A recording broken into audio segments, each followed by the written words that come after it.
ఈ వారం కూడా ప్రభుని స్తుతించుకునే భాగ్యాన్ని ప్రభుచ్చినందులకై దేవునికి ఎంతగానో స్తోత్రాలు చెల్లిస్తూ వస్తారు. అందరూ కూడా రెండు చేతులు పైకెత్తి నాతో కలిసి స్తోత్రం చెప్పండి. దేవునికి స్తోత్రం, హల్లెలూయా.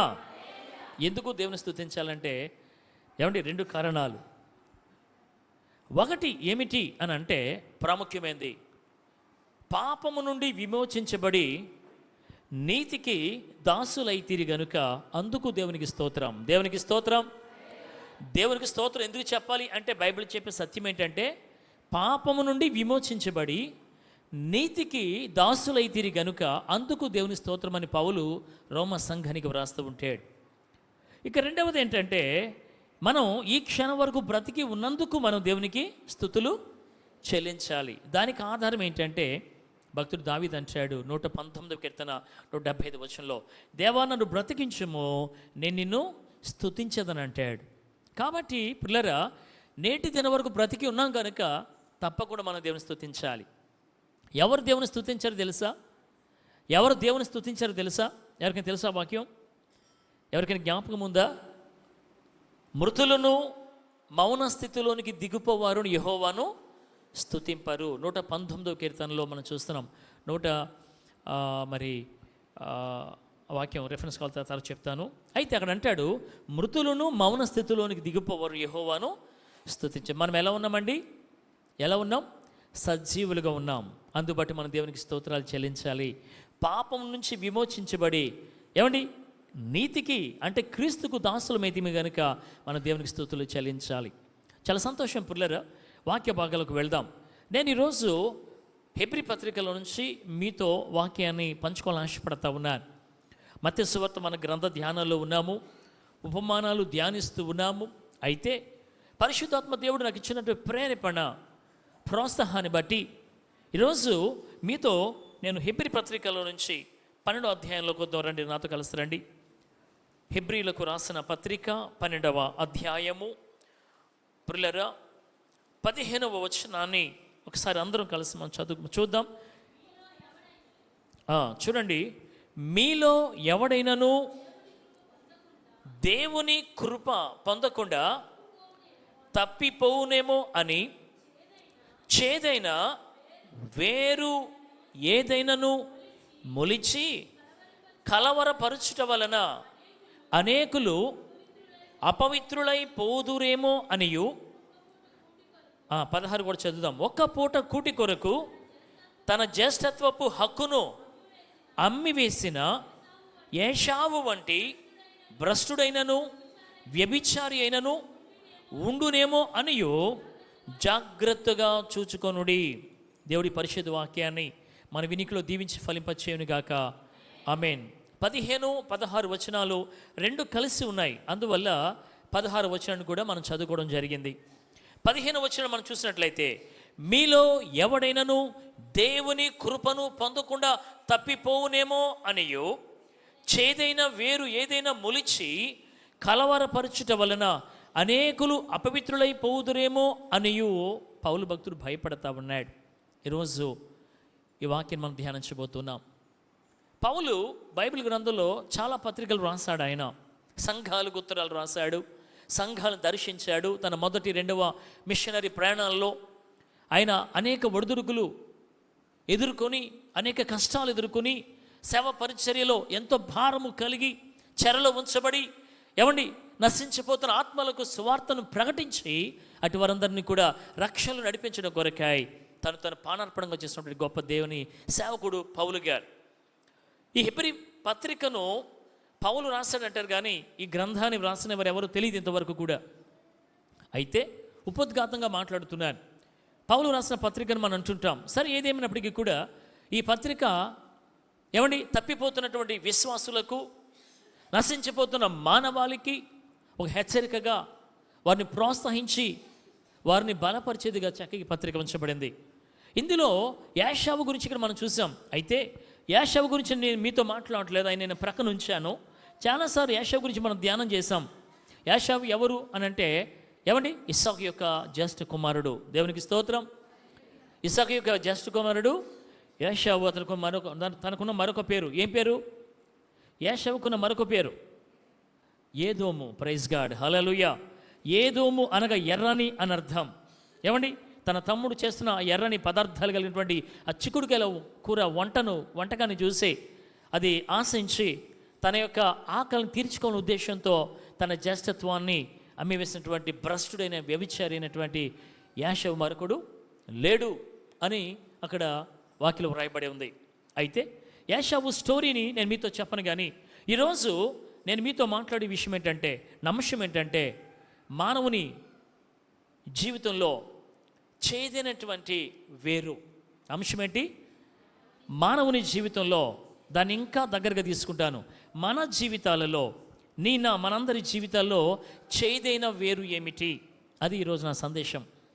ఇక్కడ వ్రాయబడిన మాటలు మనం చూస్తుంటే, మీలో ఎవరైనా కావచ్చు, ఒకవేళ దేవుని కృపను పొందకుండా తప్పిపోవునేమో అనియు, చేదైన వేరు ఏదైనా మొలచి కలవరపరచుట వలన అనేకులు అపవిత్రులైపోదురేమో అనయు అంటున్నాడు. ఇక్కడ ఈ వాక్యాన్ని మనం ధ్యానించబోతున్నాం.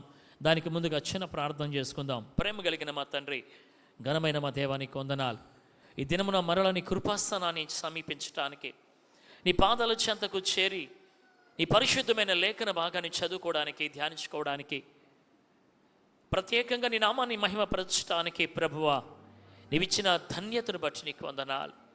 ఓ ఇశ్రాయేలు, నీ భాగ్యం ఎంత గొప్పది. నిన్ను పోలినవాడు ఎవడు? యెహోవా రక్షించిన నిన్ను పోలినవాడు ఎవడని భక్తుడు అంటున్నాడు. నీవు మమ్మలను రక్షించినందుకు మేము భాగ్యవంతులం ప్రభువా.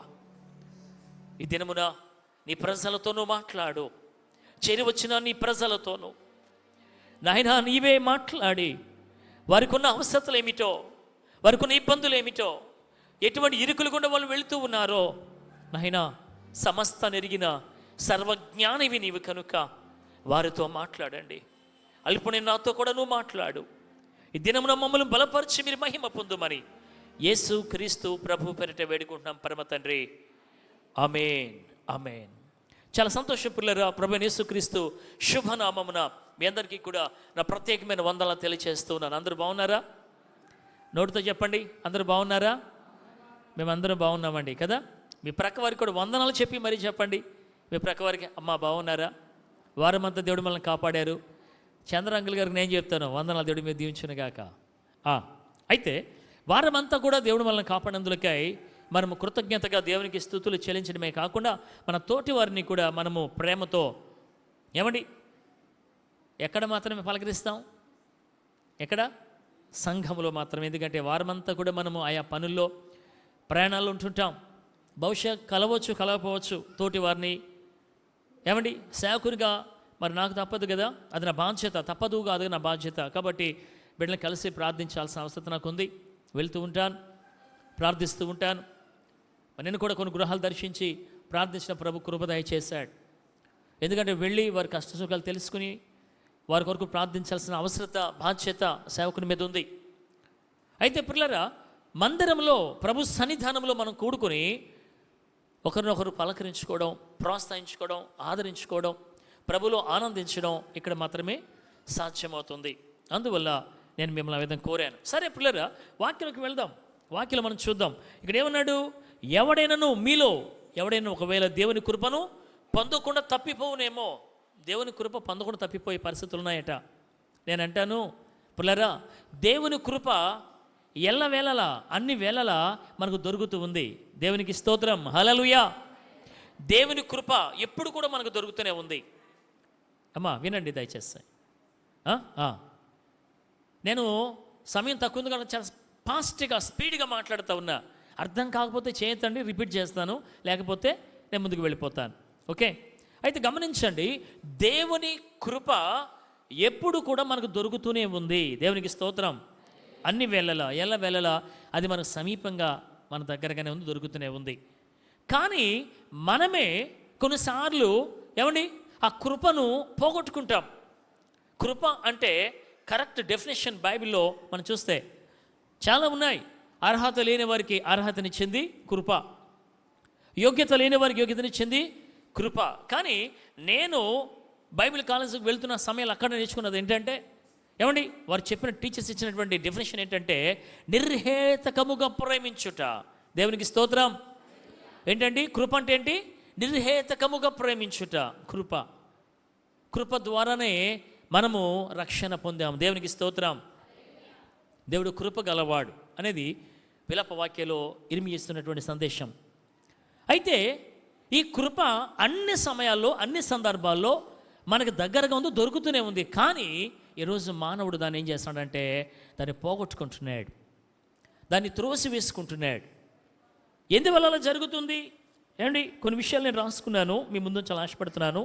ఎందువల్ల అలా జరుగుతుంది అని అంటే, పిల్లరా గమనించండి, పాపం వల్ల మనం పాపంలో కొనసాగినంత కాలం కూడా దేవుని కృపను పొందలేం, దాన్ని పోగొట్టుకుంటూనే ఉంటాం. పాపంలో ఒక వ్యక్తి జీవిస్తున్నంత కాలం కూడా దేవుని కృపను పొందలేడు, దాన్ని పోగొట్టుకుంటాడనే విషయాన్ని జ్ఞాపకం చేస్తూ ఉన్నాను. గమనించండి పిల్లరా, వాక్యంలో మనం చూసాం, మీలో ఎవడైనా ఒకవేళ దేవుని కృపను ఆ కృపను పొందకుండా తప్పిపోవునేమో అనియు, చేదైన వేరు మీలో మొలిచి తరుతనడు కలవరపరచుట వలన అనేకులు తప్పి అపవిత్రులైపోదురేమో అనియు భయపడుతున్న పౌలు అన్నాడు. ఈ పత్రిక 4వ అధ్యాయం రండి ఒకసారి. ఇక్కడేమన్నాడు? 4వ అధ్యాయము మొదటి వచనం చూద్దాం. ఇదే పత్రిక 4వ అధ్యాయము మొదటి వచనం. ఆయన యొక్క విశ్రాంతిలో ప్రవేశించుదుమను వాగ్దానము ఇంకా నిలిచి ఉండగా, మీలో ఎవడైనను ఒకవేళ ఆ వాగ్దానము పొందకుండా తప్పిపోవునేమో అని భయము కలిగి ఉందము. దేవునికి స్తోత్రం. దేవుడు మనకు చాలా వాగ్దానాలు చేశాడు. ఏమండి, చాలా వాగ్దానాలు ప్రభు మనకి ఇచ్చాడు. పరిశుద్ధ గ్రంథంలో అనేక వాగ్దానాలు ఉన్నాయి. ప్రతి వాగ్దానాన్ని కూడా స్వతంత్రించుకోవాలని, ప్రతి వాగ్దానం మన జీవితంలో నెరవేరాలని, తద్వారా దేవునామాన్ని మహిమపరచాలని దేవుడు చూస్తూ ఉన్నాడు. అయితే బైబిల్లో ఉన్న వాగ్దానాలు బైబిల్లోనే ఉండిపోతూ ఉన్నాయి. ఒక విషయం చెప్పనా? ఏమండి, సహోదరుల ఐక్యత కలిగి నివసించుట ఎంత మేలు, ఎంత మనోహరం అనే మాట ఉంది 133 కీర్తనలో, చిన్న కీర్తనలో. అయితే ఐక్యతను చూపిస్తూ ఉంది అది, కలిసి ఉండడం, యూనిటీ.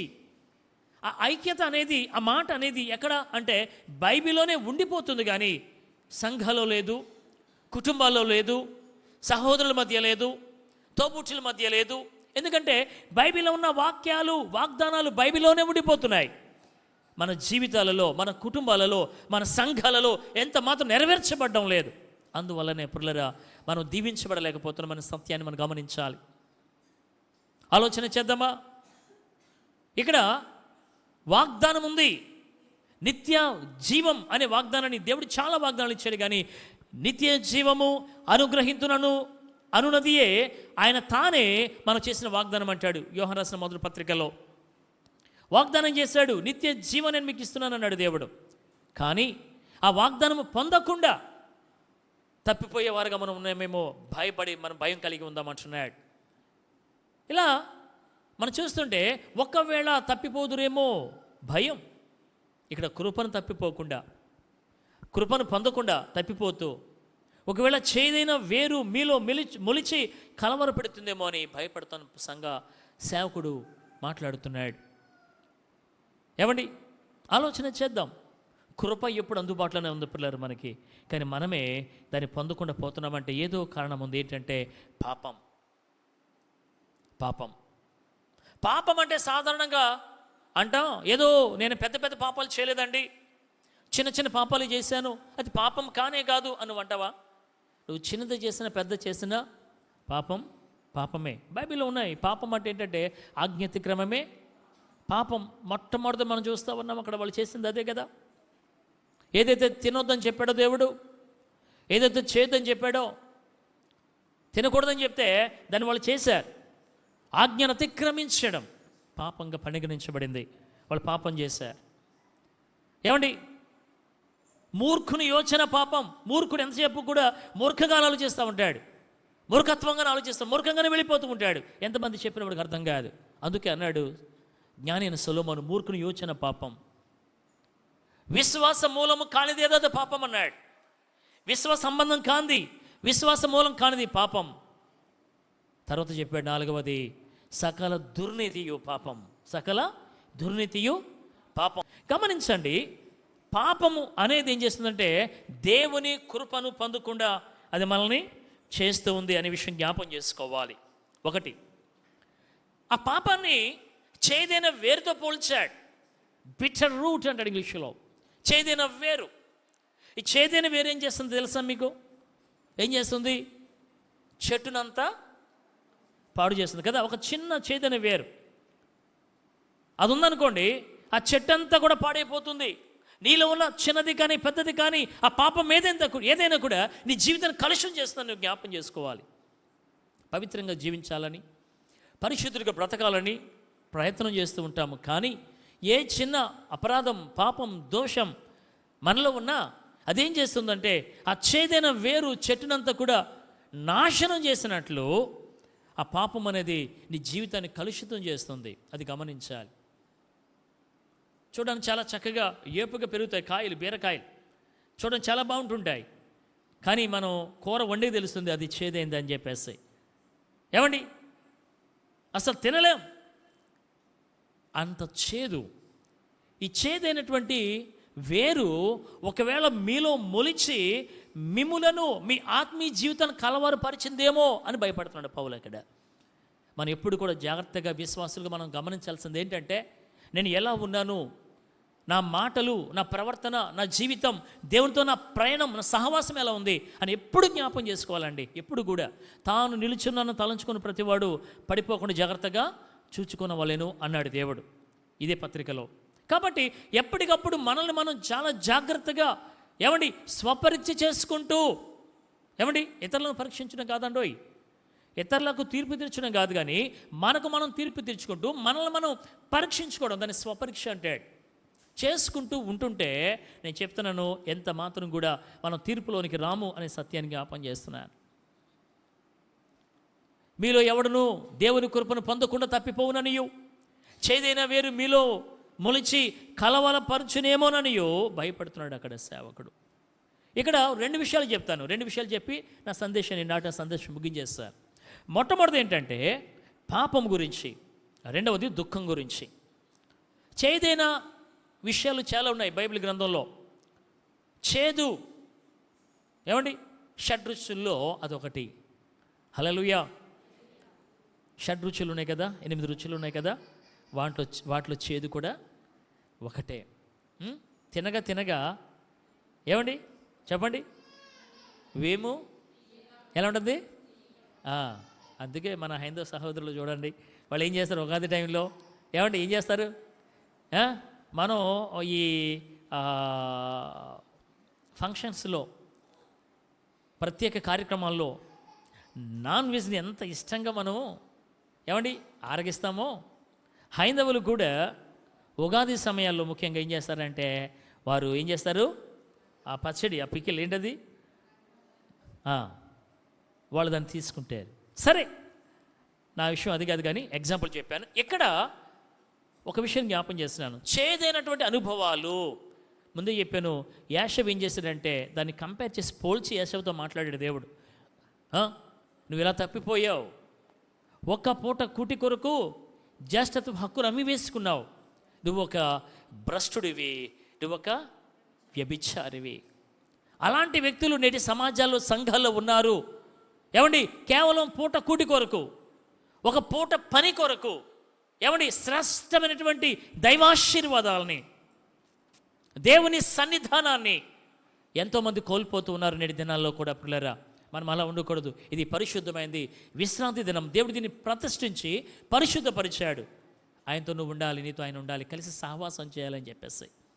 కాబట్టి దినాన్న నేను చెప్తున్నాను, నిజ క్రైస్తవుడు అనలా, నేను నిజ విశ్వాసి, నిజ క్రైస్తవుడు ఎక్కడ ఉన్నా, ఏ స్థలం ఉన్నా, ప్రభు దినాన మాత్రం అతడు ప్రభు సంధి వెతుకుంటూ వెళ్ళిపోతాడు. దేవునికి స్తోత్రం. నిజమైన విశ్వాసి కానివాడు, నిజమైన క్రైస్తవుడు కానివాడు, నిజంగా క్రీస్తును వెంబడించేవాడు కానివాడు ఏం చేస్తాడంటే లోకంలో తిరుగుతూ ఉంటాడు. లోకంలో తిరిగితే చేటు, ప్రాబ్లం, ప్రమాదం. ఎంతోమంది వారి జీవితాలని నాశనం చేసుకున్నారు ఆ విధంగా లోకంలో తిరిగి. అయితే ఈరోజు ఒక రెండు విషయాలని, ఒకటి పాపము, రెండు దుఃఖము అనే రెండు విషయాలు మీ ముందు చాలా ఆశపడుతున్నాను. పాపం యొక్క స్వభావము, దాని యొక్క ప్రభావము, పర్యవసానం ఏంటంటే చేదు. అది మీతో చెప్పాలని ఆశపడుతున్నాను. మొట్టమొదటి నేను చూసినట్లయితే నేను గమనించింది, పరిశుద్ధ గ్రంథంలో పిల్లరా పాప స్వభావం నుంచి, పాప పరిస్థితి నుంచి మనల్ని విమోచించడానికి, విడిపించడానికి దేవుడు తన కుమారుడిని క్రీస్తు లోకానికి పంపించాడు. బైబిల్ చెప్పేది ఏంటి? ఏ భేదం లేదు, అందరూ, అందరా కొందరా చెప్పాలి, అందరా కొందరా, అందరూ పాపం చేసి దేవుడు అనుగ్రహించు మహిమను, ఆయన మహిమనిచ్చాడండి. ఆ రోజు వాళ్ళు పోగొట్టుకున్నారు. ఏమండి, ఆ మహిమ వస్త్రాన్ని, ఆ పండు తినంత వరకు కూడా వారి మహిమ వస్త్రాలతో కప్పబడి ఉన్నారు. అందువల్ల వారు దిగంబరులు అన్న విషయం వాళ్ళకి తెలియలేదు. ఎందుకంటే దేవుని యొక్క మహిమ వారిని కప్పేసింది ఆ సమయాన్న. కానీ ఎప్పుడైతే తినవద్దన్న పండు తిన్నారో తెరవబడ్డ ఎవరి నేత్రాలు, ఏమండి, మంచి చెడులిచ్చు వృక్ష ఫలాన్ని తిన్న తదుపరి వారు కళ్ళు తెరబడ్డాయి, నేత్రాలు తెరబడ్డాయి. వెంటనే గ్రహించారు వారు దిగంబరులని. అంతవరకు కనబడినటువంటి దిగంబరత్వము, అంతవరకు కనుగొనలేని దిగంబరత్వము వారి జీవితాల్లో ఆ దినాన వాళ్ళు కనుగొనగలిగారు. అంటే దేవుడు చెప్పినటువంటి ఆ మాట వినకపోవడం వల్ల వారి యొక్క నిజ స్థితిని వాళ్ళు చూడగలిగారు. వెంటనే ఏం చేశారండి? వాళ్ళు ఏం చేశారు? వారి యొక్క సిగ్గును, వారికి దిగంబరత్వాన్ని కప్పుకోవడానికి ఏం చేశారు? చెట్ల చాటుకు వెళ్ళిపోయారు. వాళ్ళు పరుగు పరుగున తలో చెట్టుకు వెళ్ళిపోయారు. అంజూరపు చెట్లు తీసుకుని కచ్చడాలుగా వాళ్ళు కట్టుకున్నారు. తర్వాత దేవుడు వాళ్ళని కనుగొని, ఎక్కడున్నారో దేవుడు తెలుసు, వాళ్ళు కనుగొని పిలిచి వారికి చర్మపు చొక్కాలు ఆయన చేయించడం. మరలా ఆయన విడిచిపెట్టాడు కదా. గత ఆదివారం చెప్పాను, ఆది కాండంలో ప్రారంభమైన అన్వేషణ ప్రకటన గ్రంథం వరకు కూడా కొనసాగుతుంది, నేటి వరకు కూడా కొనసాగుతూనే ఉంది. ఆదామా నువ్వు ఎక్కడున్నావు అంటే, ఇప్పటికీ కూడా మనం అబద్ధం చెప్తాను. నువ్వు ఎక్కడవరా అంటే, నేను ఇక్కడే ఉన్నాను. అమ్మ అంటుంది, ఎవరే ఎక్కడికి వెళ్ళేవారా అంటే, ఏమంటాడు? అమ్మ పలానా షాపుకి వెళ్ళాను, లేదా అక్కడికి అని చెప్పడానికి, ఇక్కడే ఉన్నాను. ఎక్కడున్నావు? ఇక్కడే. అదే ఎక్కడ, అంతే కదా. ఎక్కడున్నావు అంటే ఇక్కడే ఉన్నాను అంటాడు. మీకు అంటారో తెలియదు కానీ మాకంటారు, ఎక్కడికి వెళ్ళామంటే సెంటర్కి వెళ్ళాను అంటాడు. సెంటర్లో ఏమంటారా నీకు? సెంటర్కి వెళ్ళాడు. ఏమండి, జాగ్రత్త. దేవుని వాక్యాన్ని విడిచి తిరిగావా, ఏం జరుగుతుందో మీకు చూపించబోతున్నాను నేను. దేవుని వాగ్దాన్ని విడిచి తిరిగావా, ఏం జరుగుతుందో చూపించబోతున్నాను మీకు నేను. ఇక్కడ మొట్టమొదటిది ఏంటంటే పాపము, దాని యొక్క పాప స్వభావం చేదు. ఏమండి, రక్షణ ఇచ్చాడు ఆయన, పాపం నుంచి విమోచించాడు. అయితే మనం ఏం చేస్తున్నామంటే ఆ రక్షణ నిర్లక్ష్యం చేస్తూ మన జీవితాలను నాశనం చేసుకుంటాం. చాలామంది కూడా రక్షణ పొంది కూడా ఆ రక్షణ ఎలా కొనసాగించాలో తెలియక పుల్లరా వారు త్రొట్టిల్లిపోతున్నారు. బైబిల్ ఒక యవనస్తుని జ్ఞాపకం చేస్తాను మీకు. ఆయన పేరు మీకు తెలుసు. ఆయన అంత బలవంతుడు బైబిల్ గ్రంథంలో మరొకడు లేనే లేడు. పరాక్రమ బలవంతుడు సంసోను. దేవునికి స్తోత్రం. యవనస్తుడు, తన జీవితం పరిశుద్ధంగా ప్రారంభించబడింది. ప్రత్యేకించబడిన వాడుగా, నాజీరు చేయబడిన వాడిగా, దేవునికి సమర్పింపబడిన వాడిగా తన తల్లి తను సమర్పించింది. చాలా కాలం పిల్లలు లేరు. దర్శించాడు దేవుడు, నేను మీకు కుమారునిస్తాను చెప్పాడుగానే ఆ సమయానికి దేవుడు షారాకు ఇచ్చినట్టుగానే మనోహకు తన భార్యకు సంతానం దేవుడు ఇచ్చాడు. ఇదిగో నేను కుమారునిస్తున్నాను. హన్నా అంది, నువ్వు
మద్యం అంతే కదా, తాగినప్పుడు ఏమో పిచ్చ పిచ్చ మాటలు మాట్లాడుతుంటాడు. కానీ తెలియదు అది అల్లరి పుట్టిస్తుందని, విక్రింతల పాలు చేస్తుందని, అవమానం మిగులుస్తుందని. వ్యవసాయం చేయని ఆరంభించి నోవాహు తన గుడారంలో ఏమండి మత్తు పదార్థాన్ని త్రాగి ద్రాక్షరసం పుచ్చుకుని మత్తుడై వస్త్రహీనుడిగా పడి ఉన్నాడు. అవమానం తెచ్చిపెడుతుంది, నీ కుటుంబానికి అపకీర్తి తెచ్చిపెడుతుంది, నీ భార్యకు పిల్లలకు విలువ ఉండదు, సొసైటీలో సమాజంలో నీ గౌరవం ఉండదు. ప్రియ స్నేహితుడా, ఈ వాక్యం నువ్వు ఎక్కడూ ఉండి వింటున్నా పర్వాలేదు, ప్రభు నీతో మాట్లాడుతున్నాడు. ప్రభు నీ హృదయాన్ని తెరుచునుగాక. ఆమేన్, హల్లెలూయా. ఏమండి ఇలా అనేక రీతుల వ్యభిచారం, పాపం ఇవన్నీ కూడా ఏమండి అటువంటి వాటిలో జీవిస్తూ ప్రభుని స్తుతించడం సాధ్యం కాదండి. ఆయన అన్నాడు, నేను పరిశుద్ధుని కనుక మీరు పరిశుద్ధులుగా ఉండాలి అన్నాడు దేవుడు. ఆశీర్వాదానికి వారసులుగా ఉండడానికి మీరు పిలువబడ్డారు, శాపానికి కాదు, చేదైనటువంటి జీవితాలకు కాదు పుల్లారా. అందుకే చేదైన వేరు మనలో మొలిచిందే మనం జాగ్రత్తగా చూసుకో. ముందే చెప్పాను, చేదైన వేరు చిన్నదే కావచ్చు, అది మహావృక్షాన్ని కూడా అది ఏం చేస్తుందంటే నాశనం చేసేస్తుంది. పాపం నీలో ప్రారంభమైంది, చిన్నదే కావచ్చు, పవిత్రమైన ప్రభుతో కలిసి జీవించే జీవితమైనటువంటి జీవితాన్ని అది కలుషితం చేసేస్తూ నిన్ను నాశనాన్ని తీసుకెళ్ళిపోతుంది. సంసోను జీవితం ఆ విధంగా అలా పతనమైపోయింది పిల్లరా. ఆ యొక్క గ్రంథాన్ని, పుస్తకాన్ని ఎన్నిసార్లు చదివి నాకు తెలియదు, బైబిల్లో ఉన్న పుస్తకాలు ఎన్నిసార్లు చదివి నాకు తెలియదు పిల్లరా. కానీ సంసోను వాక్యాన్ని చదివినప్పుడు నాకు ఎక్కడ ఏడుపు వచ్చి దుఃఖం వచ్చిందంటే, ఏమండి ఎప్పటి వల్ల సంసోను ఇదిగో ఫిలిస్తీన్లు అనగానే ఎప్పటి వల్ల విరజిమ్ముకోవడం ప్రయత్నం చేశాడు. కానీ వ్రాయబడిన మాట, యెహోవా తనను ఎడబాసెనని సంసోనుకు తెలియలేదు. చాలా బాధాకరమైన పరిస్థితి అది. కొన్నిసార్లు తెలియదు, పరిశుద్ధాత్ముడు మనం విడిచి వెళ్ళిపోతాడు. ఏమండి దైవ శక్తి మనలోంచి బయటికి వెళ్ళిపోతుంది, భ్రష్టత్వాలకు మనం వెళ్ళిపోతాం, నాశనానికి చేరువైపోతాం. ప్రియా దేవుని సంఘమా, భారంతో మాట్లాడుతున్నాను, మన బ్రతుకులు మారాలని మాట్లాడుతున్నాను. నేను కాదు, పరిశుద్ధాత్ముడు ఆయన నీతో నాతో మాట్లాడుతున్నాడు. జీవితాన్ని సరి చేసుకుందాం, దేవునికి ఇష్టం లేని క్రియలు కార్యాలు వదిలేద్దాం పుల్లారా, వదిలేద్దాం. సంసోను ప్రతిష్ఠించబడ్డాడు, పరిశుద్ధంగా దేవుని కొరకు జీవించాల్సిన వ్యక్తి, ప్రత్యేకింపబడిన వాడుగా ఉన్నాడు. కానీ తన జీవితాన్ని నాశనం చేసుకున్నాడు. చాలా చాలా దుఃఖకరమైన సంగతి పుల్లారా. కానీ దేవుడు కృపగలవాడు కనుక మరలా ప్రార్థన చేసినప్పుడు, అయ్యా ఈ ఒక్కసారికి నన్ను జ్ఞాపకం చేసుకో అని సంసోను ఏడిస్తే నా ప్రభు చెల్లించిపోయాడు, ఆయన జ్ఞాపకం చేసుకున్నాడు. కానీ ఉపయోగం ఏముంది? తన జీవితాన్ని పూర్తిగా అతను నాశనం చేసుకున్నాడు. పాపం కూడా అంతే పిల్లరా, అపవాది సాతాను కూడా అంతే. సాతాను కూడా ఏం చేస్తాడంటే, పాపం సంసోను ఇచ్చుకుపోయింది, సాతాను కూడా తీసుకుపోతాడు మనల్ని. తెలుసా, ఆ యొక్క నాశనకరమైన స్థలాలకి వాడు తీసుకెళ్ళిపోతూ ఉంటాడు. ఈరోజు చూడండి, చాలామంది యవనస్తులు యవనరాండ్రు చనిపోవాలి ఎందుకు నిర్ణయాలు తీసుకున్నారు తెలుసా మీకు? ఎందుకు చనిపోతున్నారో తెలుసా మీకు? ఎందుకంటే ఈ యొక్క ప్రేరేపణ ఆ విధంగా అపవాది ప్రేరేపిస్తూ ఉంటాడు. ఒకేసారి చెడు సుమా, ఒకేసారి నాశనం తీసుకువెళ్ళడు, క్రమక్రమముగా వాడు ఏం చేస్తాడంటే నాశనం తీసుకెళ్ళిపోతూ ఉంటాడు. ఆ దురాలోచన మనసులో పెడుతూ ఉంటాడు, దుష్ట తలంపు మనసులో పెడుతూ ఉంటాడు. ఎందుకు ఇక నీ జీవితం, ఎందుకు నీ బ్రతుకు? ఆ రోజు యోబును కూడా అదేవిధంగా అపవాది శోధించాడు.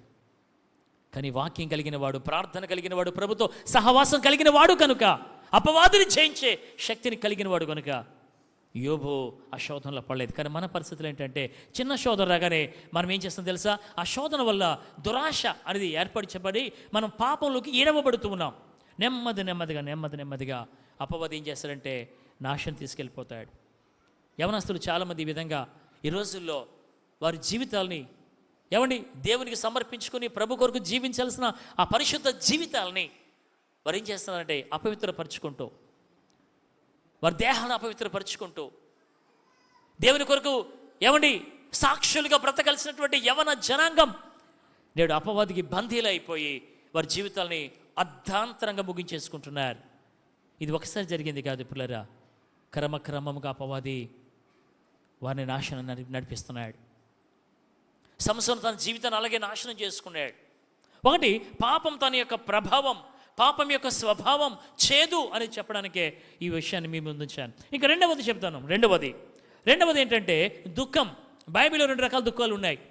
ఏమండి? ఒకటి శరీరానుసారమైన దుఃఖం అయితే, రెండవది ఆత్మానుసారమైన దుఃఖం. శరీరానుసారమైన దుఃఖం మరణాన్ని చూపిస్తూ ఉంటే, ఆత్మానుసారమైన దుఃఖం ఏమండి రక్షణార్థమైనటువంటి మారు మనసును కలగచేస్తూ ఉంది. దుఃఖం దాని యొక్క పర్యవసనం చేదు. దుఃఖం కూడా చేదే. ఒక ఆమెను మీకు జ్ఞాపం చేస్తున్నాను నేను. ఆమె తన జీవితాన్ని ఎలా నాశనం చేసుకుందో మీ ముందుంచబోతున్నాను. ఏమండి? కానీ ఆమె అన్న మాట ఏంటి తెలుసా? రూతు గ్రంథం 1వ అధ్యాయం చూడండి ఒకసారి. రూతు గ్రంథం 1వ అధ్యాయము 20వ వచనం చూద్దాం. రూతు గ్రంథము 1వ అధ్యాయము 20వ వచనాన్ని ఒక్కసారి పిల్లలు మనం చూసినట్లయితే, అమ్మ తల్లి నేను కూడా తీస్తున్నా ఒక నిమిషం, అదేనా చూడండి రెఫరెన్స్ ఒకసారి చదవండి. ఆమె సర్వశక్తుడు నాకు చాలా దుఃఖము కలుగజేసెను గనుక నన్ను అబ్బా ఏమంటుందండి ఆమె అన్న మాట ఏంటంటే, సర్వశక్తుడు నాకు చాలా దుఃఖము కలుగజేశాను గనుక నన్ను నయోమి అనక మారా అనుడి అందామే. ఎవరామే? ఏమండి? ఎవరామే? మాట్లాడండి తల్లి. రూత్ అందా? నయోమి అంది. అత్తగారి మాటలు కోళ్ళ తెచ్చిపెట్టే తలగ ఇక్కడ. ఏమండి? అత్తకోళ్ళు నిజంగా బైబిల్లో అటువంటి అత్తకోళ్ళని ఎక్కడ చూడలేదండి నేను. అటువంటి మంచి అత్తకోళ్ళని చూడలే. సంఘాల్లో కూడా అటువంటి అత్తకోళ్ళు ఉన్న ఆశ. దేవుడు ఈ మాటను స్థిరపరచును గాక. సంఘాల్లో కూడా ఇటువంటి అత్తకోళ్ళు ఉండాలని ఆశ. ఎక్కడొస్తుంది పోరు అని అంటే, ఎక్కడొస్తుంది పోరు? అక్కడే వస్తుంది. ఏమండి? మన పిల్లలు చిన్నపిల్లలంత వరకు కూడా మాకే సమస్యలు రావండి. పిల్లలు ఎదుగుతున్న సమయాల్లో ఏమండి వాళ్ళు పెళ్ళిళ్ళు చేసి అత్తరుని పంపించిన తర్వాత ఏమండి అక్కడ ప్రారంభమవుతుంది అసలు ప్రాబ్లం. ఏమండి? కాబట్టి నా ప్రియ చెల్లెళ్ళారా, ఎవరి బిడ్డలారా, అత్తపోరు మీకు ఉండకూడదంటే, కోళ్ళగా అత్తగారికి పోరుగా సమస్య మీరు మారకూడదంటే, ఇప్పుడే ఒక చక్కటి శుభవార్త మీకు. వాక్యంలో ఎదగండి, ప్రార్థనలో ఎదగండి, రూతులా మారండి. దేవునికి స్తోత్రం.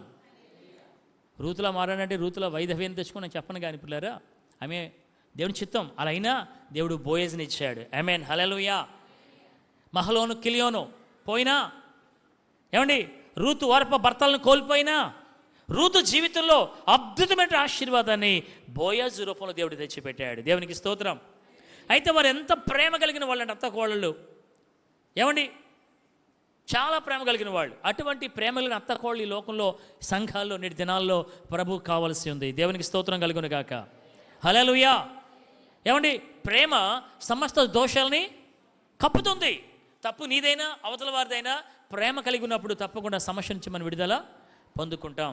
కోపాన్ని, పగను, రౌద్రాన్ని చల్లారుస్తుంది ప్రేమ. సరే పిల్లరా, నీ జీవితంలో నువ్వు చాలాసార్లు దుఃఖపడి ఉంటావు. చాలా సందర్భాలు దుఃఖ ముఖంతో దుఃఖ స్థితిలో ఉన్నావు. ఏదో ఒక పరిస్థితి నేను దుఃఖంలోకి ఈడ్చింది, దుఃఖంలోకి లాగింది, దుఃఖంలో నేను కృంగదీసింది. ఏమండి నా జీవితంలో ఎప్పుడు కూడా దుఃఖపడలేదని నన్ను ఉన్నారు ఎవరిని ఇక్కడ? నా జీవితంలో ఎప్పుడు దుఃఖపడలేదండి, నేను ఎప్పుడు కూడా సంతోషంగా ఆనందంగా గడిపానని ఉన్నారండి ఇక్కడ? నేను ఉన్నాను అని నువ్వు అన్నావా? అబద్ధమే. ఎందుకంటే ఏదో ఒక దుఃఖం, బాధ మనల్ని వెంటాడుతూనే ఉంటుంది. ఏదో ఒక సమస్య మనకు ఉంటూనే ఉంది. ఏ సమస్య లేకుండా ఉంటే అసలు మనం పిల్లరా దేవుని మాట వినం కనుక దేవుడు ఏం చేస్తాడంటే ఏమ్మా ఏదో ఒక సమస్య మనలో పెడుతుంటాడు. కాబట్టి నీ జీవితంలో నీవు ఎన్ని దుఃఖకర పరిస్థితులు గుండా వెళ్ళావో దేవుడు నీకు సహాయం చేస్తూ వచ్చాడు, ఆదరించాడు, వాగ్దానం ఇచ్చాడు. నీ దుఃఖ దినములు సమాప్తములగునుగా కానీ దేవుడు వాగ్దానం చేశాడు. ఆమేన్, హల్లెలూయా, ఆమేన్ చెప్పండి. నీ దుఃఖ దినములు, నీ కష్ట దినములు నేటితో సమస్తమవునుగాక. గట్టిగా ఇంకోసారి ఆమేన్, హల్లెలూయా. సరే, నయోమి దగ్గరికి వస్తాను నేను. నయోమి, అరే పిల్లలు బయట తింటున్నా చూడండి సార్, అందరం లోనికి వచ్చామని చెప్పండి. మన పనిలో మనం ఉంటే వాళ్ళ పనిలో అక్కడ వాళ్ళు ఉన్నారు. లోనికి వచ్చేసాడు, మధ్యలో వాక్యం ఆపకూడదు. సరే, నయోమి అన్న మాట ఏంటంటే, ఆమె అన్న మాట ఏంటంటే చూడండి, మళ్ళీ చదువుదాం. ఆమె అంటుంది, సర్వశక్తుడు నాకు చాలా దుఃఖము కలుగు చేశాను కనుక నన్ను నయోమి అనక మారా అనుడే. ఇక్కడ ఏమని తెలుసా, దేవుడు నాకు ఏం చేశాడు? అన్యాయం చేశాడు. అది కరెక్ట్ వాడు, అన్యాయం చేసేసాడు దేవుడు నాకు. ఏమండి, అన్యాయం చేస్తాడు దేవుడు అండి? దేవుడు అన్యాయం చేయట అసంభవం, యువభక్తుడు అంటా ఉన్నాడు అక్కడ. కానీ ఈమెమంది, సర్వశక్తుడు నాకు చాలా దుఃఖము కలుగజేశాడు. దేవుడు దుఃఖం కలుగజేశాడా? దేవుడు దుఃఖం కలుగజేశాడండి? బుద్ధి లేక అయ్ కదలొద్దు, బుద్ధి లేక వెళ్ళకూడని స్థలాలకు వెళ్ళి తన బ్రతుకులో తన దుఃఖం తెచ్చుకుంది ఆమె. అంతే కదా? ఎక్కడుండాలి అసలు? ఎక్కడుంది అసలు? ఏమండి, బెత్లెహేములో ఉన్నటువంటి నయోమి మోయాబు ఎందుకు వెళ్ళింది? ఎందుకు వెళ్ళాలి? దేవుడు చెప్పాడు వెళ్ళమని. ఏమండి, అరే కరువు వచ్చింది, కష్టం వచ్చింది, బాధ వచ్చింది అని చెప్పేసి బెత్లెహేము, గమనించండి, ప్రపంచ దేశాలకు ఒక 10 నిమిషాలు మాత్రమే సందేశం ఉంది. ప్రపంచ దేశాలకు నడి బొడ్డులో ఉంది బెత్లెహేం. ఆమేన్, హల్లెలూయా. కేంద్ర బిందువు బెత్లెహేం, ఒక చిన్న పట్టణం బెత్లెహేం. ఈ చిన్న పట్టణం బెత్లెహేము ప్రపంచ దృష్టిని ఆకర్షించింది పిల్లరా, ప్రపంచాన్ని ప్రభావితం చేసింది పిల్లరా. ఎందుకు? ఎలా? యేసయ్య అక్కడ పుట్టడం వల్ల. దేనికి స్తోత్రం. బెత్లెహేమ ఎఫ్రాతా, నువ్వు యూదా పట్టణములలో, యూదా గ్రామాల్లో కానీ నీవు చాలా స్వల్పమైన దానివి, కానీ ఇశ్రాయేలు అనున్న ప్రజలను పరిపాలించు అధిపతి నీలో నుండి వచ్చును. బాబాయ్, క్రిస్మస్ మెసేజ్ చేస్తాను నేను ఇక్కడ, క్రిస్మస్ సందేశం చేస్తాను ఇక్కడ. ఎంత ఆ వాక్యం చదివితే ఒళ్ళు గగరపరుస్తుందంటే నాకు. నువ్వు చిన్నదానివే, అల్పమైన దానివే, కానీ ప్రపంచాన్ని ఏలే అధిపతి నీలో నుండి పుడతాడు. అటువంటి గొప్పది బెత్లెహేం. బెత్లెహేము అనగా రొట్టెల గృహము అని అర్థం. ప్రపంచానికి సమృద్ధినిచ్చేటువంటి ప్రదేశం బెత్లెహేం. చిన్న కష్టం వచ్చిందని, చిన్న కరువు వచ్చిందని బెత్లెహేం విడిచి మోయాబు వెళ్ళిపోతావా? చిన్న సమస్య వచ్చిందని ప్రభుని వదిలేసి, ఏమండి దేవుని వదిలేసి దయ్యాల దగ్గరికి వెళ్తావా? నువ్వు ఉన్నవా? ఆ స్థితిలో ఉన్నావా? అటువంటి పరిస్థితుల్లో ఉన్నావా? చాలామంది బైబిల్లో దైవ వాక్కుని వదిలేసి దురాత్మల దగ్గరికి వెళ్ళిన వాళ్ళు ఉన్నారు, విచారణ కొరకాయి. ఇక్కడ ఈమె చేసిన పని ఏంటంటే, బెత్లెహేము వదిలేసి మోయాబు వెళ్ళిపోయింది. ఏమైనా బాగుపడిందా అంటే, బెత్లెహేములో ఉండగా భర్త ఉంది, కొడుకులు ఉన్నారు, కోడళ్ళు ఉన్నారు, సంతోషంగా సమృద్ధిగానే ఉంది. కానీ చిన్న సమస్య, చిన్న కరువు వచ్చింది. ఎక్కడ వాళ్ళు అక్కడే ఉన్నారు. కానీ అమ్మగారు సమస్యను సర్దుకుని మోయాబు వెళ్ళిపోయింది. అక్కడేమైంది? భర్తను కోల్పోయింది, కొడుకులను కోల్పోయింది. ఏమండి, తన జీవితం పూర్తిగా నాశనం అయిపోయింది. యెహోవాను విడిచి వేరొకరిని ఆశ్రయించు వారికి శ్రమలు విస్తరించును. బైబిల్ చెప్తున్న మాట. దేవుని వదిలేసి, దేవ సన్నిధిని వదిలేసి, దేవునితో సహవాసాన్ని వదిలేసి, దేవుని బిడలను వదిలేసి వెళ్ళిపోయింది మోయాబు, భర్తను కోల్పోయింది, కొడుకును కోల్పోయింది, గమనించింది. అక్కడ ఉండగానే దేవుడు తన ప్రజలను దర్శించాను అనే మాట అక్కడి నుంచి చెప్పింది. మరల బెత్లెహేములో సమృద్ధి అయిన పరిస్థితులు ఉన్నాయి. దేవుడు తన ప్రజలు జ్ఞాపకం చేసుకున్నాడు, ప్రజలందరూ దీవించబడుతున్నారు, పరిస్థితులన్నీ బాగున్నాయి అని అక్కడ తెలుసుకుని ఏం చేసిందంటే అక్కడి నుంచి ప్రణయమే వస్తుంది. వస్తూ ఉండగా అరే అరే ఈమె నయోమి కదూ, ప్రజలందరూ చూస్తూ ఉన్నారు, ఈమె ఆమె కదా అంటే ఒక ఆమె వెళ్ళి అడిగిందంట, లేదా వాళ్ళు వెళ్ళి అడిగారు. అంటే ఆమె అంటుంది ఏమని తెలుసా, ఆమె సర్వశక్తుడు నాకు దుఃఖము కలుగజేశాను, చాలా దుఃఖము కలుగజేశాను కనుక నన్ను నయోమి అని ఒక మహారాణి అనండి. ఇప్పుడు చెప్పండి, దుఃఖం ఎవరు కలుగజేశారు? నయోమికి దుఃఖం ఎవరు కలుగజేశారు? అసలు వాక్యం ఏం చెప్తుంది? విలాప వాక్యములు 3వ అధ్యాయము 33వ వచనం చూద్దాం. విలాప వాక్యములు 3వ అధ్యాయము 33వ వచనాన్ని ఇప్పుడు ఒకసారి మనం చూసినట్లయితే వాక్యం ఏం చెప్తుందో ఒకసారి చూద్దాం. హృదయపూర్వకముగా అమ్మా ఆయన విచారమైనను బాధనైనను కలుగజేయుడు. చప్పట్లు కొడుతూ దేవుని స్తుతులు చెల్లిద్దాం. హల్లెలూయా. ఇక్కడ మనం చూస్తుంటే విలాప వాక్యాల్లో పుల్లరా వాక్యంలో మనం చూస్తున్నాం. దేవుడు అంటున్నాడు 3వ అధ్యాయము 33వ వచనం, హృదయపూర్వకముగా ఆయన నరులకు విచారమునైనను బాధనైనను కలుగజేయుడు. నా బైబిల్లో నేను దీన్ని అండర్లైన్ చేసుకుని అక్కడ ఒక మార్క్ పెట్టుకున్నా. ఏం పెట్టుకున్నానంటే ఇంపార్టెంట్ అని పెట్టుకున్నాను, ముఖ్యమైంది అని రాసుకున్నా. ఏంటంటే హృదయపూర్వకంగా దేవుడు నరులకు కష్టాన్ని లేక బాధని శ్రమని ఏమండి విచారాన్ని దేని కూడా కలుగజేయడు. మరి ఈమె ఏమంటుంది? ఈమె సర్వశక్తుడు నాకు చాలా దుఃఖము. అబద్ధం చెప్తా నిజం చెప్తుందా? అబద్ధమే కదా అది. దేవుడు ఎప్పుడు తన ప్రజలకు బాధ ఏమండి విచారం కలిగించాడు. పిల్లరా ఒకవేళ బాధ కలిగింది, విచారం కలిగింది, చేదు అనుభవం ఎదురైంది అని అంటే ఎందుకంటే దేవుడు చేసింది కాదు ఈ పని. తన బుద్ధిహీనత వల్ల ఆమె వెళ్ళకూడని ప్రదేశాలకు వెళ్ళి నాశనాన్ని తెచ్చుకుంది. ఈ రోజుల్లో కూడా మనం ఉన్నాం. దేవుడు మనం రక్షించాడు కదా. ఎక్కడి నుంచి రక్షించాడు? లోకములో నుండి వెలుపలకు, దాని ముందు కూడా ఉంది, చీకటిలో నుండి వెలుగునకు, లోకములో నుండి వెలుపలకు, శ్రీకర్త గుణాతిశయములను ప్రకటించుటకే పిలచెనని, చీకటిలో నుండి వెలుగునకు, లోకములో నుండి వెలుపలకు, శ్రీకర్త గుణాతిశయములను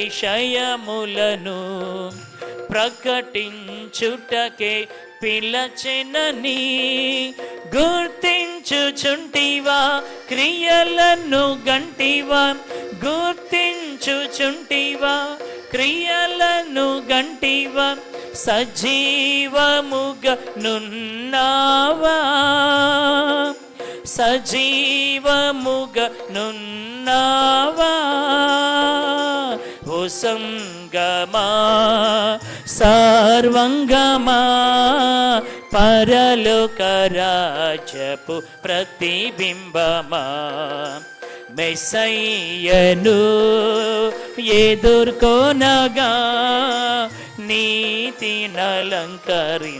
సిద్ధపడుమా, ఓ సంగమా వినుమా. చీకటిలో నుంచి వెలుగులోనికి, లోకములో నుంచి వెలుపలుగా నేను రప్పించాడు. ఎందుకు అనంటే అంటే రక్షించాడు నేను కదా. మన్నుగా ఉన్న నేను ఒక ఎన్నుకొని, ఒక మట్టిగా ఉన్న మనల్ని ఆయన ఒక ప్రదేశంలో మంచి మట్టిగా ఉన్న మనల్ని ఎన్నుకొని తీసుకొచ్చి సంఘంలో పెట్టి ఆ మట్టిని చక్కగా కుమ్మరి చేస్తాడు. అది చెప్పడానికి చెప్తున్నాను. కుమ్మరి ముందు ఒక అనువైన మట్టిని ఎన్నుకుంటాడు. మంచి ప్రదేశంలో మట్టిని ఎన్నుకుని కుమ్మరి ఏమండి ఇది పాత్రకు అనువైంది అని తెలుసుకుని తెచ్చి ఏం చేస్తాడండి, దాన్ని చక్కగా మెత్తగా దాన్ని నీటి వేసి పిసుగు కలుపుతూ ఉంటాడు. మెత్తగా దాంట్లో చిన్న చిన్న రాళ్ళు తీసేస్తాడు.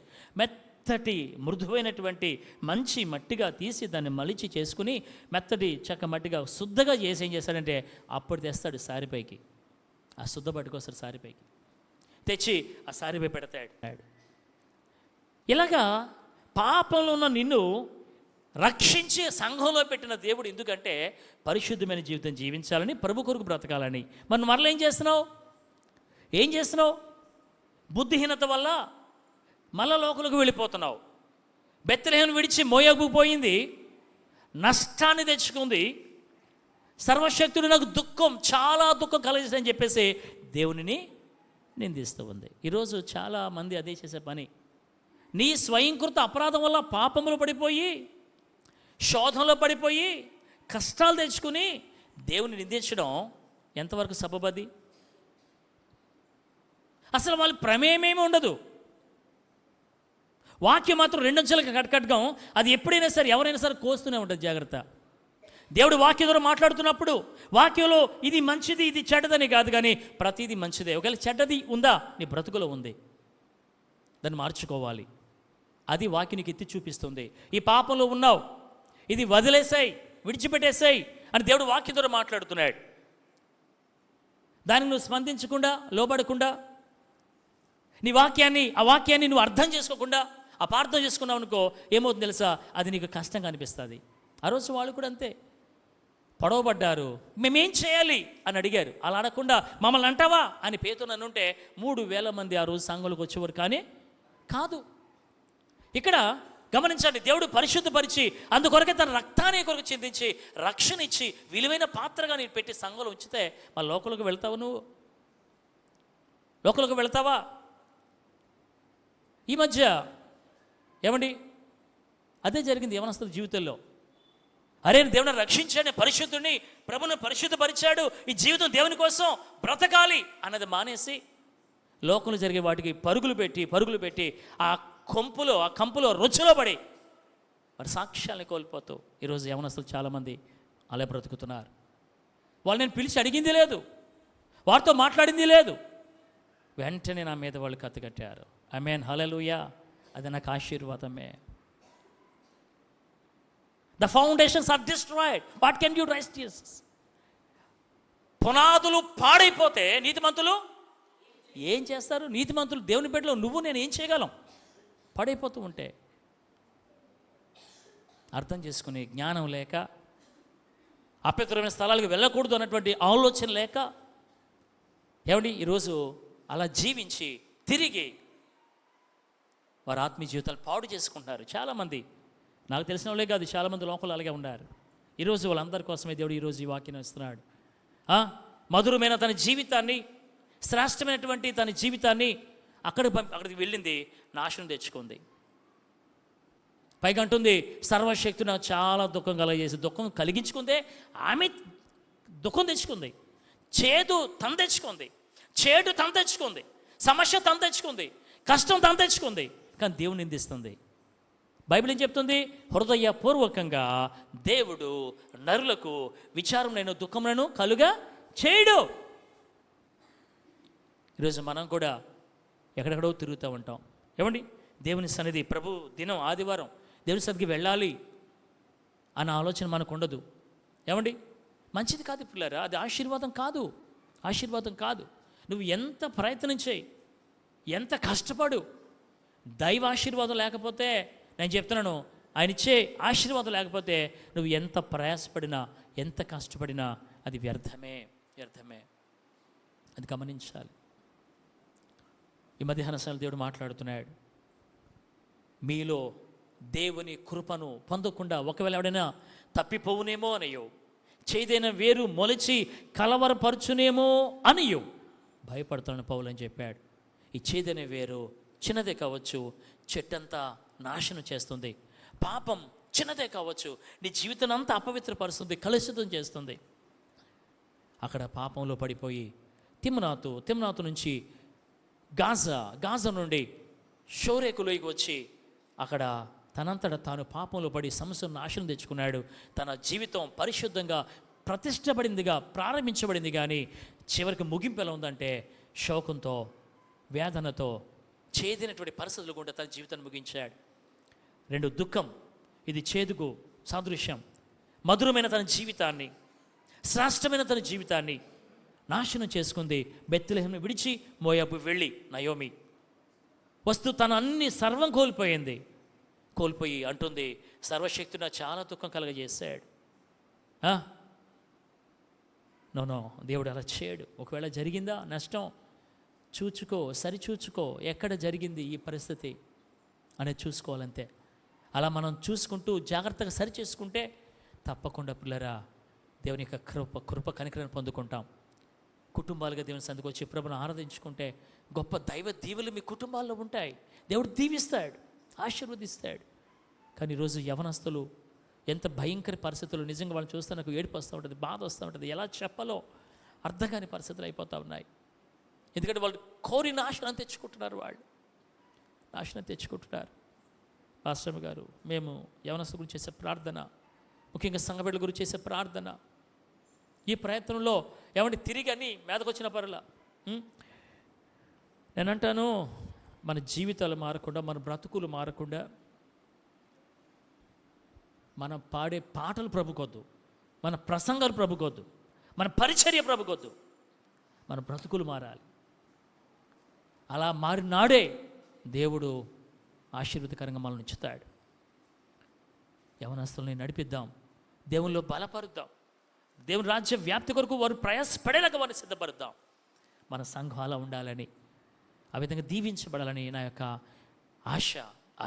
చేయదైనటువంటి వేరు ఒకవేళ మొలిచిందా, అదుగో అక్కడ యాషావు వ్యభిచారి భ్రష్టుడైపోయి నాశనం తెచ్చుకున్నాడు. అలా మనం ఉండకుండా, ఆ కృప పోగొట్టుకోకుండా, కృప దొరుకుతుందని పట్టుకుని దాన్ని అందుకొని ప్రభు కొరకు కనిపెడుతూ ప్రార్థన చేద్దాం, ప్రభుని స్తుతిద్దాం, ప్రభు కొరకు నమ్మకంగా బ్రతుకుదాం, ఆయన రాకడ పర్యంతం జీవిద్దాం. ప్రభు యొక్క రాజ్యములో, నిత్యత్వంలో ప్రభుతో యుగలు మనము ఉందాం. అటు కృప భాగ్యం దేవుడు మనతో ఇచ్చాను కాక. ఆమేన్. ప్రార్థన చేసుకుందాం, కళ్ళు మూసుకుందాం. మోకరించగలిగితే మోకరించు. దేవుని కృపను తప్పిపోకుండా ఉండాలని దేవుడు ఇష్టపడుతుంటే, ఒకవేళ కృపను పోగొట్టుకునే స్థితిలో ఉన్నావా? కృప అందరికీ అందుబాటులో ఉంది, అందరికీ సమీపంగా అన్ని వేళలు అందుబాటులో ఉంది. నీలో ఉన్న పాపమే కృప పొందకుండా చేస్తూ ఉంది. ఈరోజు వాక్యం విన్న ప్రియ సహోదర సహోదరి, ఆలోచన చేద్దాం. సంసోను ప్రతిష్ఠించబడిన వాడై, నాజీరు చేయబడిన వాడిగా ఉన్న సంసోను, ఇదిగో తిమ్నాతుకు వెళ్ళి, అక్కడి నుంచి గాజాకు వెళ్ళి, అక్కడి నుంచి మళ్ళీ సోరేకు లోయకు వచ్చి, ఇదిగో ఆ లోయలో జిగడగల దొంగ ఊపిలో పడిపోయాడు, పాపంలో పడిపోయాడు, నాశనాన్ని చేదును తెచ్చుకున్నాడు. నయోమి మధురమైన తన జీవితాన్ని బెత్లెహేము వదిలేసి మోయాబుకు వెళ్ళిపోయింది. భర్తను, కుమారులను కోల్పోయింది. సమృద్ధి గలదానిదై వెళ్ళి రిక్తురాలుగా తిరిగి వచ్చింది. అంటుంది, సర్వశక్తుడు నాకు చాలా చాలా దుఃఖము కలుగజేశాడు అంటుంది. కానీ అయ్యో, నేను చేసిన పొరపాటు వల్ల, నా బుద్ధిహీనత వల్ల, నా బ్రతుకులో నేను చెడిపోయాను, తప్పిపోయాను, ఈ నాశనం నా వల్ల నాకు కలిగింది అని గ్రహించక దేవుని నిందించే పరిస్థితులు కనబడతా ఉంది. దేవుని బిడ్డలారా, ఏదో ఒక సందర్భంలో నీవు నేను కూడా దేవుని నిందించిన వారంగానే మనం ఉన్నాం, దేవుని బాధించిన వారంగానే మనం ఉన్నాం పిల్లరా. కానీ దేవుడు అంటున్నాడు, అయ్యా అమ్మా, హృదయపూర్వకంగా నేను ఎప్పుడు ఎవరికి కూడా విచారాన్ని, బాధను కలిగించిన దేవుడు అంటూ ఉన్నాడు. ఒకవేళ నువ్వు కష్టంలో ఉంటే, శ్రమలో ఉంటే, ఇది నా వల్ల కలిగిందని గ్రహిస్తే దేవుడు తప్పకుండా స్థితిలో వచ్చి లేవనెత్తుతాడు. నయోమి వలె దేవుని నిందించే స్థితిలో ఉండొద్దు. ఆదాము హవ్వ వలె, ఇదిగో నువ్వే ఇచ్చావు, ఈమె ఇలా చేసింది, ఈమె నాకు పండించుండే తినేవాడు కాదు కదా కాబట్టి ఈ సర్పం నన్ను మోసం చేసింది. ఒకరి మీద ఒకరు పెట్టుకుంటూ వారి కుటుంబాలని పాడు చేసుకున్నారు, వారి జీవితాలు నాశనం చేసుకున్నారు. ఈరోజు సంఘంలో ఉన్న సంఘ బిడ్డలారా, మన సంఘ పరిస్థితులు ఎలా ఉన్నాయి? చిన్న పాపము సంఘమంతటిని అపవిత్రపరుస్తుంది. సంఘమంతటిపై ప్రభువాన్ని చూపిస్తూ ఉంది. యవనస్తులారా, మీరు చేసే పనులు కుటుంబంలో మీ తల్లిదండ్రులకు ఎంతో దుఃఖాన్ని, వేదనను మిగిలిస్తూ ఉంటాయి. మీరు చేసే చిన్న పాపములు దాని ప్రభావం కుటుంబం అంతటి మీద పడి అవమానాన్ని, నిందను కుటుంబానికి తెచ్చిపెడతా ఉన్నాయి. దయచేసి గ్రహిద్దాం, ఆలోచిద్దాం. వాదములు ఆడుకునే వారంగా కాకుండా వాక్యాన్ని చూద్దాం. మన బ్రతుకులకు వాక్యాన్ని పోల్చుకుందాం. ప్రార్థన చేసుకుందాం. పిల్లరా, దయచేసి ఒకవేళ ఇటువంటి విచారాలు, దుఃఖంలో, బాధలను ఉంటే, ఇటువైనా చేదైన పరిస్థితి నీ కుటుంబంలో ఉంటే, ఇదిగో నా ప్రభు ఆ యొక్క చేదైన వేరు తీసివేయడానికి నా ప్రభు ఇష్టపడుతున్నాడు. నువ్వు కనుక నోరు తెరిచి ప్రభుతో చెప్పగలిగితే, ప్రభుతో మాట్లాడగలిగితే, అయ్యా ఈ స్థితిలోనే ఉన్నాను ప్రభువా, మధురమైన జీవితాన్ని నేను చేదైందిగా మార్చేసుకున్నాను. ఇది నా పొరపాటు వల్ల, నా పాపం వల్ల జరిగింది. ఈ నష్టం నా వల్ల కలిగింది అది కనుక నీవు గ్రహించగలిగి ఒప్పుకుంటే తప్పకుండా నా ప్రభు నిన్ను దర్శిస్తాడు. తప్పకుండా నిన్ను లేవనెత్తుతాడు. నీ కుటుంబ పరిస్థితులు తప్పకుండా దేవుడు మారుస్తాడు. ఈ బలహీనత నీలో ఉంది అంటే, ఈ అపరాధం నీలో ఉంది అంటే, ఈ నష్టం నీకు కలిగింది అంటే, ఎందువల్ల కలిగింది ప్రభువా, నేను ఎక్కడ పడిపోయినా ఆయన అని నువ్వు ప్రార్థన చేస్తే, ప్రభుని అడిగితే తప్పకుండా దేవుడు సహాయం చేస్తాడు. ప్రార్థన చేసుకుందాం. అడగండి, అడగండి, నోరు తెరవండి దయచేసి. దేవుడు కనికరం కలిగిన దేవుడు, కృప చూపే దేవుడు నిన్ను నీ కష్టకాలంలో లేవనెత్తుతాడు. ప్రార్థన చేసుకుందాం, ప్రార్థన చేద్దాం.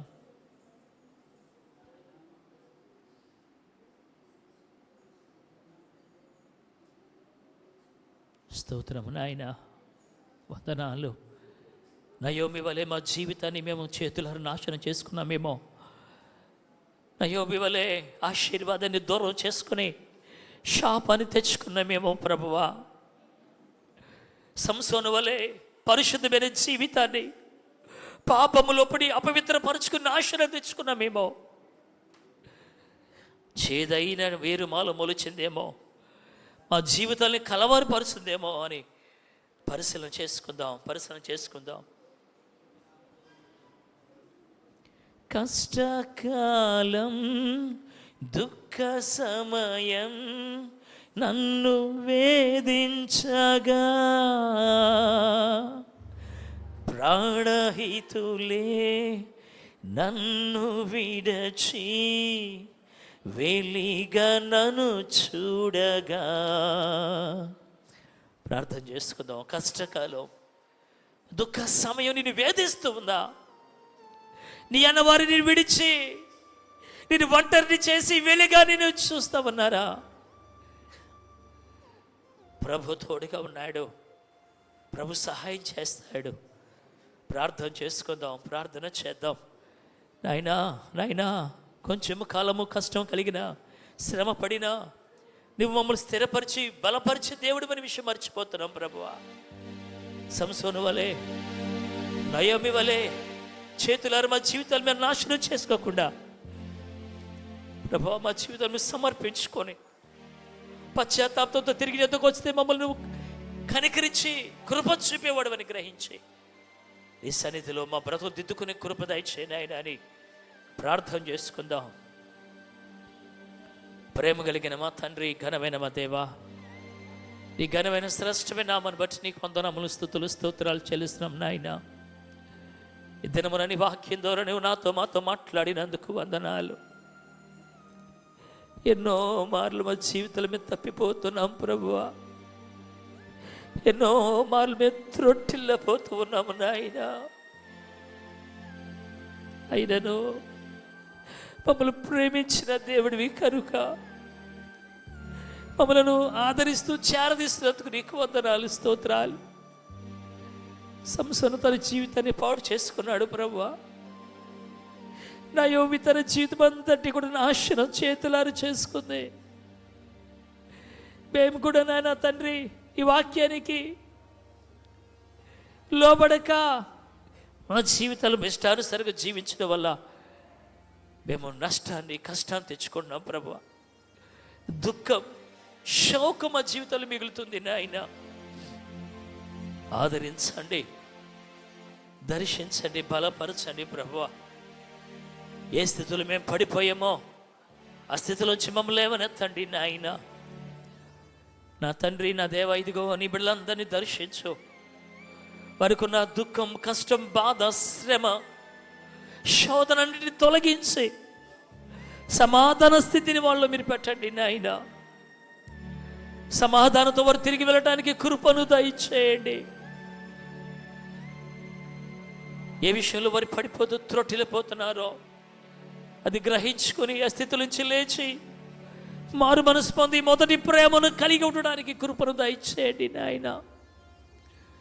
చేదైన వేరు మాలో మొలిచి మా జీవితాన్ని కలవరపరుస్తుందేమోనని మమ్మల్ని మేము స్వపరీక్ష చేసుకుని దిద్దుకోవడానికి కృపను దయచేయండి. విత్తబడిన వాక్యం అందరి హృదయాల్లో మీరు ఫలింపచేయమని, కుడిసిన ప్రతి బిడ్డను దీవించమని, అల్పుని నన్ను నీ యొక్క మహిమార్థమే వాడుకున్నందుకు వందనాలు చెల్లిస్తూ ముందున్న కార్యక్రమాన్ని దీవెనకరంగా జరిగించుమని యేసు క్రీస్తు ప్రభు పేరిట వేడుకుంటాం పరమ తండ్రి. ఆమేన్, ఆమేన్.